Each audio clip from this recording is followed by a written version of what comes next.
大家好，今日係2024年嘅11月28日。上個星期我講個電影《破地獄》啦，咁有一啲嘅網友咧就留言問啦，咁基督徒可唔可以睇破地獄咧？咁呢個話題就好有趣嘅。基督徒可唔可以睇破地獄，同基督徒可唔可以去黃大仙地鐵站應該係冇分別嘅，因為破地獄呢套電影咧，其實就係講兩個思想。第一咧就係傳統中國文化啦，對死者、對先人嘅一種顧念之情。我哋叫做慎終追遠，雖死猶生。孔孟其實討論過啦，到底應唔應該用棺椁呢個問題？因為當時咧有一啲嘅學派就主張，不如用呢個嘅火葬啦，或者就咁擺條屍體落土地都得㗎。點解要用棺椁咧？孔孟嘅回答咧就係話，因為佢係防止到啲動物直接食到你嘅屍體啊，先人嘅屍體啊。如果火葬咧，又驚佢哋會痛喎。咁如果俾佢直接食到個屍體，你行過嘅地方，你又見到個屍體被食咗，你會於心不忍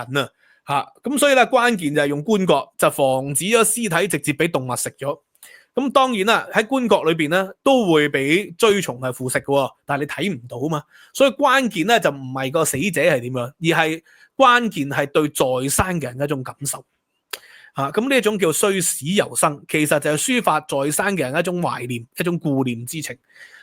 因為我細個已經係好早明白到呢個道理啦。如果先人死咗，你係燒啲金銀衣紙俾佢收到咧，咁每年7月14咧，下邊就會通貨膨脹，導致金融危機噶啦。以億億聲、兆兆聲咁燒落去咧，就肯定係濫發鈔票嚟噶嘛。咁所以關鍵就唔係你燒個 PS5 落去，燒個電視機落去。如果你燒電視機，係咪應該燒埋個 remote 啊？如果你燒個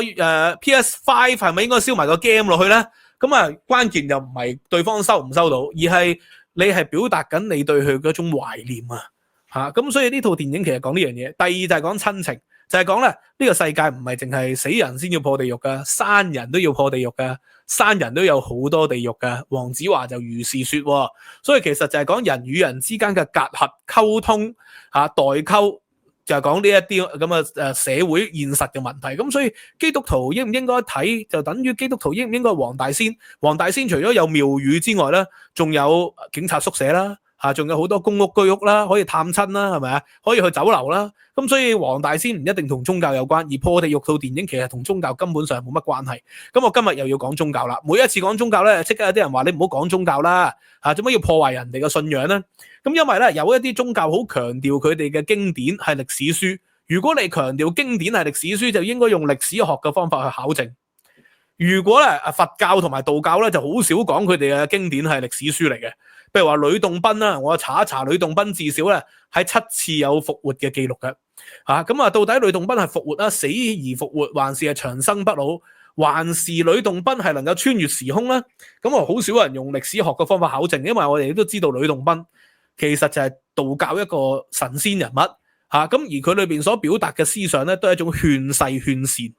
咁所以佢係一個宗教，宗教就不可考證喎，因為宗教嘅思想係神學嚟噶嘛，神學嘅體系就不可考證，亦都無需考證，係透過經驗啦，透過呢個嘅救恩啦，透過祈禱啦、念經啦、誦佛啦，唔同嘅方法去感通嘅。咁所以如果你強調宗教，我哋唔應該用歷史學去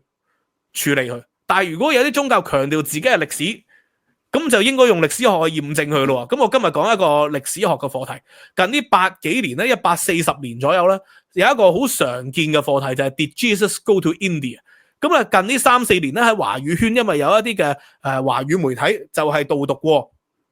咁結果有好多人咧就係有興趣啦，到底耶穌係咪去過印度？耶穌是否去過印度？而家目前咧有2種說法嘅，我試圖用歷史學嘅方法去考證到底耶穌有冇去過印度。關鍵咧就係有一本書嘅出版啦，呢一本書嘅出版咧就係改變咗整個西方學術界對耶穌是否去過印度咧一種重新嘅想像。呢本書係法文書嚟嘅，而作者咧就係一個叫尼古拉呢個。聽個名就知啦，尼古拉咧就係俄國人嘅名嚟噶嘛，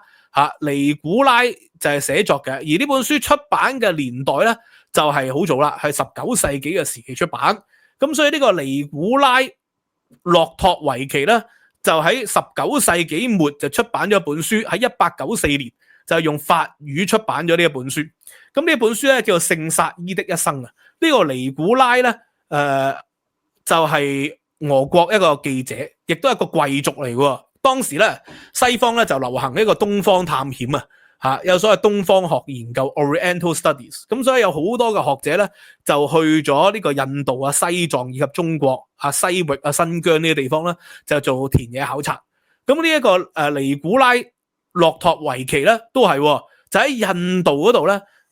長期考察，結果有一次咧就跌斷咗腳因為去旅行期間跌斷咗腳，就喺拉達克一個修道院裏邊佢咧因為法文出版咧就譯做修道院，其實就係一個喇嘛寺廟。喺喀米斯呢個喇嘛寺廟裏邊咧就係同個喇嘛喺度傾偈，就講起咧佢個宗教信仰，因為俄國人大部分都係東正教徒啦，所以佢哋係信耶穌基督嘅。然後咧佢就講耶穌，結果喇嘛咧就回覆佢啦，咦，我哋都知道關於耶穌基督嘅歷史喎，因為咧佢哋有一本書。呢本書咧有一個手稿係抄本嚟嘅，呢個抄本咧就叫做聖薩伊的一生。薩伊呢個字咧係嚟自伊斯蘭教嘅，耶穌嘅譯名咧阿拉伯話咧就係薩伊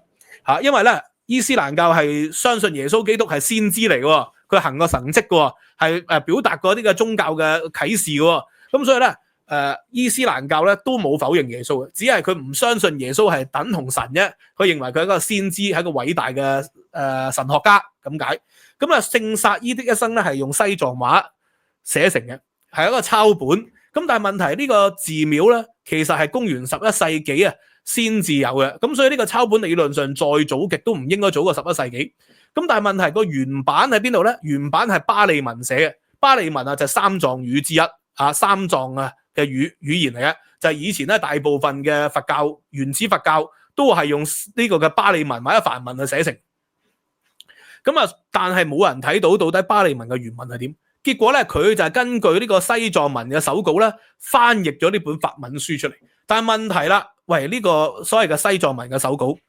其實就冇經過其他學者嘅考證，因為佢好珍貴嘛，就收藏咗喺呢個寺廟裏邊。咁所以一般人咧係睇唔到，佢亦都冇將佢原文影印嗰個年代冇得影印啊嘛。咁如果你用原文影印咧，而家現代有好多方法可以研究到底嗰個書係咩成書年代嘅。但係喺19世紀嘅時期就冇呢啲方法，而家有咩方法？輸入晒電腦就得噶。你輸入晒電腦就知道咧佢用嘅用詞係咩年代嘅譬如話而家研究四福音書咧，就係估計四福音書個成書年代大概喺耶穌基督死後60年至110年左右啦。四福音書60年至到100年左右就係成書嘅。咁因為你可以考證到佢嘅用字同埋同時期出版物嘅用字係咪一致嘅。而家我哋知道啦，每隔20-30年一代人咧就有代溝嘅，佢哋啲文字就會有啲唔同嘅，會多咗潮語出現咗嘅。其實用同樣嘅方法用電腦輸入都斷定到出嚟。咁但係咧我哋冇睇到呢個西藏文嘅抄本，更加唔知道佢原本巴利文嘅抄個原版咧係幾時寫成。咁所以呢個書到底係近呢幾百年有係基督教廣泛傳播之後有一啲嘅西藏嘅真人寫成嘅一個故事，還是係即係2000年嚟自古流傳咧？根據呢個書法文版嘅翻譯咧，就認為係耶穌基督死咗之後咧，佢嘅門徒係將個故事寫翻出嚟嘅。咁而12門徒之一咧，其中一個叫多馬，多馬咧真係去過印度活動。而根據考古學嘅記載咧，猶太人喺所羅門王時期已經喺印度咧有經商噶啦。咁所以咧喺耶穌基督嘅時代咧，真係有好多猶太人喺印度度生活嘅，經商嘅咁有痕跡嘅。因為根據呢本書嘅講法，耶穌13歲至到29歲就喺印度度生活。你睇四福音書咧，你就發現咧，耶穌13至29歲嘅事蹟咧係消失咗嘅。因為13歲前我哋知道關於耶穌嘅故事，耶穌出生嘅故事，聖母瑪利亞嘅故事，佢幼年嘅故事喺路加福音都有記載。咁但係咧，耶穌29歲以後咧，四福音書都有記載過佢喺巴勒斯坦地區行神蹟、收門徒都有記載咁但係問題中間嗰10幾年冇記載喎。咁根據呢本書嘅講法咧，就係耶穌喺13歲行咗成人禮之後，因為不滿父母同佢安排嘅婚姻猶太嘅律法13歲行成人禮就可以結婚嘅。雖然一般嘅情況都係18歲至20歲先結婚，但係咧13歲的而且確有條件結婚嘅。咁話說就係佢父母啦，聖母瑪利亞啦，幫佢安排咗個婚姻，佢唔滿意然後就跟從咗呢個嘅雙女去咗印度學習梵文學習印度嘅文化。咁啊，當時咧就係學習咗吠陀經。吠陀經咧就係呢一個嘅婆羅門教嘅一個重要經典。但係佢發覺咧，婆羅門教同埋猶太教一樣啊，都係貴族宗教。猶太教咧同婆羅門教都係由上而下，非常之敬重教師。所謂教師，即係教會裏邊嘅一啲嘅祭司咧，就掌握咗經典嘅解釋權，平民百姓只能夠吸收啫。而喺呢個嘅印度咧，喂，低賤嘅種姓賤民啊，根本係冇資格去聽吠陀經添嘅。咁所以咧，佢就發覺婆羅門教咧都係好腐朽。與此同時，印度有一個新興宗教就係佛教。咁當時咧佛教咧方興未艾啊，佢就吸收咗佛教嘅思想，佛教就強調眾生平等，佢就改革婆羅門教嘅，就認為咧人人皆可成佛喎。咁啊，然後呢個嘅聖薩伊咧就吸收到佛教嘅思想，仲喺印度咧學習印度嘅醫學同埋幻術喎。咁印度就好流行幻術嘅，咁啊所以咧後來佢29歲嘅時候咧就學師歸來啦，就翻咗耶路撒冷地區施行佢嘅醫術，同埋咧施行咧佢一啲嘅幻術，廣立門徒啊。後來就得罪咗猶太教，因為佢要改革猶太教啊嘛，最終咧就俾猶太教同埋羅馬帝國嘅官員咧就釘死十字架。咁所以呢個故事咧就係叫聖薩伊的一生啦。佢出版之後啊，梗係受到極大嘅爭議啦。當時歐洲仲係宗教思想非常之橫行霸道嘅年代嚟噶嘛。咁所以咧，無數嘅學者就攻擊佢啦，無數嘅神學家、宗教學者就攻擊佢，甚至乎咧有英國嘅歷史學者咧就係質疑佢，去過佢所講嘅一個寺廟，問過嗰個主持，個主持話冇見過呢個人喎。咁啊，然後投稿咗去紐約時報，就證實咗咧佢講大話嘅。咁但係問題，到底嗰個英國嘅歷史學者是否又真係去過咧？又真係不得而知喎。嗰個年代又冇複印本，因為咧有好多其他嘅佐證嘅，有啲佐證咧就係佢呢本書出版咗之後嘅數十年，至少有4個學者就去過當地，係睇過呢本書嘅抄本嘅，至少有4個。而後來佢哋都出版成書，而4個裏邊咧仲有一啲係有名嘅人嚟嘅，甚至乎當時咧就有英國皇家地理學會嘅主席，亦都證實過喺印度見過佢嘅。所以就話佢會唔會去過修道院咧？呢樣嘢咧係咪作假咧？亦都難以去否定佢係作假。咁但係至少有4個學者後來出版咗書，就話見過佢呢個手稿，同埋咧當地嘅村民都係聽過聖薩伊嘅故事。雖然係現代聖經嘅學者咧，普遍就否定佢呢種講法。咁但係咧否定佢呢種講法嘅原因就頭先我所講啦，因為冇見過西藏文嘅原文。佢係唔俾人哋外借嘅呢本書，咁而有4個學者去到1920年代都見過呢本書喺嗰個寺院，但係1930年以後咧呢本書就銷聲匿跡啦，唔見咗啦。咁啊根據嗰個寺廟個主持嘅講法咧，就係遺失咗或者俾人盜去咗，咁都唔出奇啊。因為呢個書喺1890年以後出版咗之後咧，就喺西方好有名，梗係有好多人慕名而去睇呢本經典噶嘛。咁結果就係聖薩伊的一生咧個抄本唔見咗。呢個第一點，如果佢仲喺度，我哋就可以考證到底佢幾時抄錄嘅，會唔會係近代偽作嘅咧？還是係公元11世紀已經有嘅咧？而第二個疑點就係，到底佢嘅原稿巴利文語嘅原稿喺邊度？至今冇人睇到。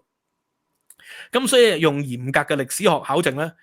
聖薩伊的一生呢本書嘅真確性係冇辦法證實嘅。嗱，因為神學就冇辦法證偽啊。但係史學就可以證偽，至少我哋可以推論到佢呢種講法係孤證就不立嘅喎。呢個就係聖薩伊的一生啦。咁但係當然有其他學者就話，雖然係冇辦法，但係咧我哋可以從思想裏邊睇到，因為猶太教嘅思想咧係由上而下嘅。猶太教原本裏邊嘅聖經嘅神咧，希伯羅文聖經嘅神咧就係相當之威嚴嘅。咁啊動輒咧就會將成個城消滅啦。動輒咧就會將咧成個國家嘅長子都殺死，動輒就會將整個世界咧都會用大洪水去淹沒。咁所以咧去到新約聖經耶穌基督所講嘅神咧又唔一樣喎，係一種博愛，係一種咧救恩，係一種咧犧牲救贖。呢種咧其實就好明顯有佛教思想喺裏邊啦。佛教係講眾生平等啊嘛，耶穌話俾人打完左邊又打右邊，佛教係講咩？係要講寬恕慈悲噶嘛。而寬恕慈悲咧，似乎喺舊約聖經裏邊咧就唔係一個重心嚟嘅，去到新約聖經咧就變成一個重心啦。咁啊加上咧佛教咧仲有所謂嘅彌勒佛降生啊嘛，彌勒佛咧就係未來嘅菩薩然後咧就會成佛，取代咗原來嘅如來佛釋迦牟尼，就成為咗下一世嘅救世主喎。咁所以呢個係咪好似耶穌基督即係降生道成肉身，然後去拯救世人啊？所以有一啲學者就主張思想上佢哋似乎係繼承佛教嘅。咁但係我認為呢種咁嘅講法咧，可以係巧合嘅咧，或者可以係互相影響，可以係佛教受到呢個嘅猶太教影響都唔出奇喎。呢個有機會我再講一講。饒宗頤教授有一個考證，就係從呢個造像嘅角度咧，就見到佛教其實係受到希臘文化嘅影響嘅，受到亞歷山大帝嘅影響嘅。呢個稍後我有機會再講。咁關鍵就係呢個書所講嘅嘢咧，係無法證實嘅。咁所以聖撒依的一生，從歷史學嘅角度可以考證到。咁呢度咧順帶一提咧，就係我之前講過猶大福音。喂，猶大福音咧，有啲人就話喂，猶大福音點會係真㗎？猶大福音係公元280年至到300年左右咧係成書嘅。咁呢種講法係錯嘅，因為而家我哋見到猶大福音或者係有好多新嘅福音書係出土咗，有一啲譬如話叫做彼得福音啦、抹達拉瑪利亞福音啦、多馬福音書啦，呢啲出土。咁出土咧，佢哋嘅抄本出土咧，大概喺公元200年左右係形成，係比現時我哋所知新約4福音書咧係晚至少100幾年。咁所以有啲人就話喂，佢哋肯定係偽經嚟啊，因為比4福音書遲100幾年，梗係後來有啲人亂作噶嘛。咁呢個當然有可能，但係呢種講法係粗疏嘅。個原因係咩咧？因為我哋而家咧係考古掘到嗰啲抄本咧，而家咧嗰個猶大福音咧係科普特語，科普特語咧係埃及語嚟嘅，係古埃及咧本來係象形文字，後來咧科普特語咧就變成咗呢個嘅希臘化之後咧，就吸收咗希臘嘅文字出嚟喎。希臘嘅文字咧就係呢個嘅符號嚟噶嘛，就係呢個就係呢個嘅字母嚟嘅，用字母去表達嘅。咁所以佢見到個抄本係公元200年至到300年左右啫。咁但係佢嘅正本咧，佢嘅正本可能係希臘語，或者咧耶穌基督所講嘅亞蘭語、古蘭語或者係呢個嘅希伯羅文。咁所以唔能夠用抄本就斷定佢係遲出而忽略咗個正本嘅可能性。因為後來宗教即係定於一尊之後咧，就將好多佢哋嘅正本燒毀咗㗎喎。咁所以就唔能夠用呢個嘅抄本去推斷到佢正本嘅成書年代。咁成書年代起碼而家有啲學者認為就應該係同約翰福音年代相近，最多相差幾十年嘅啫。但係應該係年代相近嘅。咁所以呢一個係第一種咧，耶穌去過印度嘅講法。仲有第二本咧，關於耶穌去印度嘅講法，就係咧喺呢一本尼古拉呢本書出版之後數十年，有另外一本書。你上網 search 咧就發覺有好多佢嘅資料，叫做 Jesus Live in India。咁呢本書咧係另外一個學者咧喺1920年代出版嘅，佢所記錄嘅故事係兩個版本嘅故事啦。佢就話佢去咗印度，然後喺印度咧收集好多民間嘅傳說，呢一種叫人類學或者民族學嘅研究。嗰啲民間傳說，印度人咧都係識耶穌，佢哋話耶穌原來係釘完十字架之後咧就被拯救咗。唔知復活還是被拯救，然後咧就為咗逃避羅馬帝國嘅追殺，最終咧就去咗印度。咁其中佢學生多馬咧仲喺印度度傳教添。咁所以耶穌在印度學習佛法，喺佢死後復活之後，所謂復活係被拯救，其實被拯救，因為佢喺印度其實有好多醫術啦，就可以拯救到佢。呢啲醫術咧都有啲神蹟喺裏邊嘅。咁然後就去咗呢個印度度生活。咁呢種講法咧，同喺日本有耶穌村咧係冇分別嘅，因為日本有啲人係相信耶穌咧係去咗日本度度過餘生，所以而家咧日本係有耶穌墓穴喎。咁呢種講法我認為係同出一轍。咁唔出奇啊，因為咧好多嘅經典，譬如頭先所講嘅抹達拉瑪利亞福音啊、約翰福音，以後仲有一本呢個嘅彼得福音啊、多馬福音啊、猶大福音，呢啲書咧被視為係諾斯底派嘅宗教書籍。諾斯底派其實吸收咗咧波斯嘅所羅亞斯德教講黑暗光明二元說嘅。咁所以有一啲嘅學者咧，宗教學家就往往會吸收咗人哋嘅宗教思想，創立自己新興嘅宗教噶。咁所以嗰啲所謂異端宗教咧，會唔會係即係借聖經，其實係講自己嘅宗教故事，唔出奇嘅。去到現代社會都有類似嘅情況，有新興異端噶嘛，韓國有好多噶嘛，美國都有好多噶嘛，新興異端就係借聖經去講佢哋自己嘅宗教故事，唔出奇。咁但係而呢兩本嘅即係 Jesus in India 呢個概念咧，就係耶穌亦都係同樣嘅道理，佢係借咗佛教同埋猶太教嘅學說去創立咗個新興宗教其實類似嘅情況咧，中國都有發生過。中國有一本書叫《老子化胡經》，《老子化胡經》係點嚟咧？就話說咧，喺漢代咧，呢個嘅道教啊，就結合咗本土嘅神仙學說喺東漢裏邊咧，就有所謂嘅太平道啊、太平清領書、太平經以及五斗米道呢啲興起，天師道嘅興起。但係好快咧，呢個天師道咧，天師道就講符籙噶嘛，然後咧就講呢個嘅符籙醫人，然後就起兵造反，最終咧就好快咧就被政權鎮壓咗落嚟。所以啦，有一本書叫《老子化胡經》，《老子化胡經》咧就喺東漢時期咧，東漢以後魏晉南北朝嚟到就出現咗，因為東漢時期咧佛教思想亦都傳入咗中國。呢個佛教思想一傳入中國就不得了啦，因為佛教嘅體系咧就比起道教體系咧就更加深刻，所以老子化胡經咧就出版，就喺嗰個時代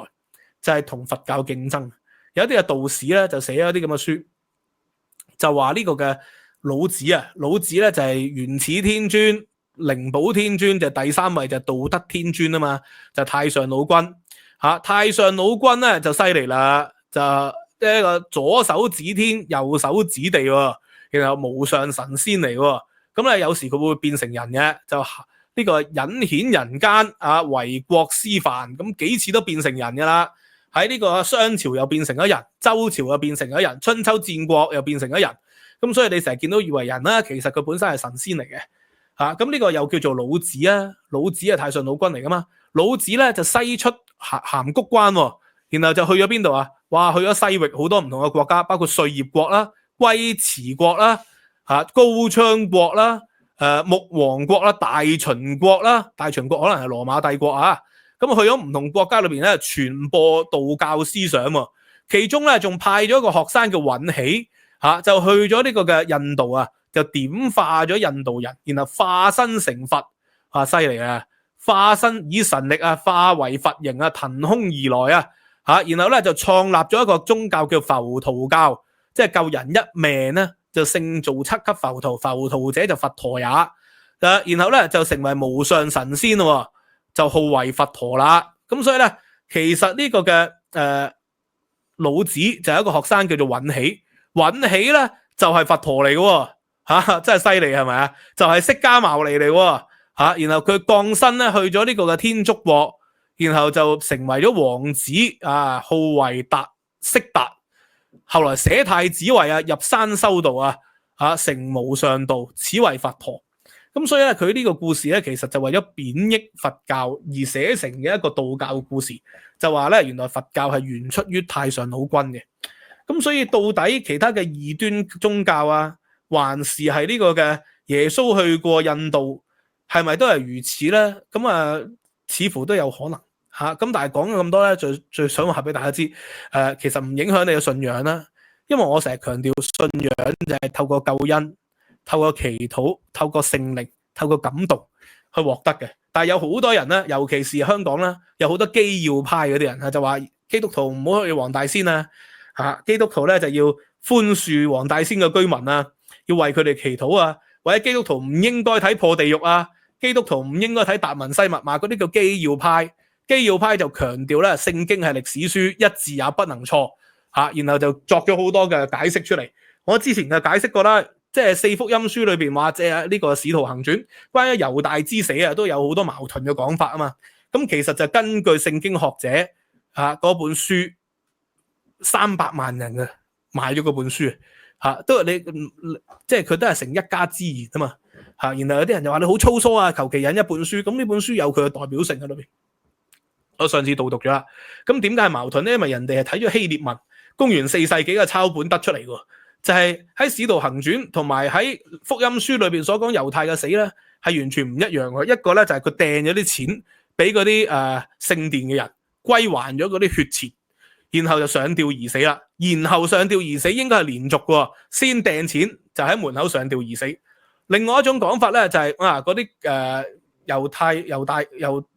太人咧就係攞咗嗰啲錢買咗笪田俾猶大，然後咧猶大咧就係好後悔啦，喺呢個嘅農田裏邊咧爆裂而死嘅。咁然後有啲嘅反駁隊啊就話佢係先上吊，然後跌咗落地下，再爆裂而死嘅。呢個喺希臘原文裏邊係解唔通嘅，因為咧人哋講到明係掟咗錢，然後就上吊嘅。然後另外一個故事就係買咗個農田，然後喺農田度耕田嘅時候爆裂而死，係兩個完全唔同嘅時空。所以有好多人咧就係反駁，咁呢個反駁咧人哋已經考證咗。譬如話四福音書裏邊講逾越節，到底係逾越節當日食最後晚餐，定逾越節之前嗰日食最後晚餐咧？咁有啲人就話因為猶太人咧有唔同嘅慶祝嘅，有唔同嘅組群有唔同嘅慶祝，所以有啲就會喺當日，有啲就係前一日。咁呢一種人哋已經用希臘原文去考證咗，佢 exactly 係講兩個唔同嘅日子嘅，一係就四福音書記錯，就唔係佢後邊可以自圓其說可以解釋到嘅嚇。咁所以即係人哋有300萬個讀者，咁總有佢嘅道理。有其他人試過反駁，我都睇過好多反駁，咁但係反駁還反駁，未必能夠有效地駁到啊嘛。我都認為唔應該影響信仰，因為信仰應透過信心㗎，信者得救，而唔係透過基要派所主張嘅經典一字也不能錯嗰種所謂嘅極端思維去決定個宗教是否真偽。因為宗教係神學，神學係不能證偽，亦都不能證真實嘅，只能夠透過信心信仰去決定。今日就講到呢度啦，希望大家喜歡啦 ，like、subscribe、share， 收費平台 Patreon，仲有我今日講嘅文字版，希望大家可以支持啦，知識有價，拜拜。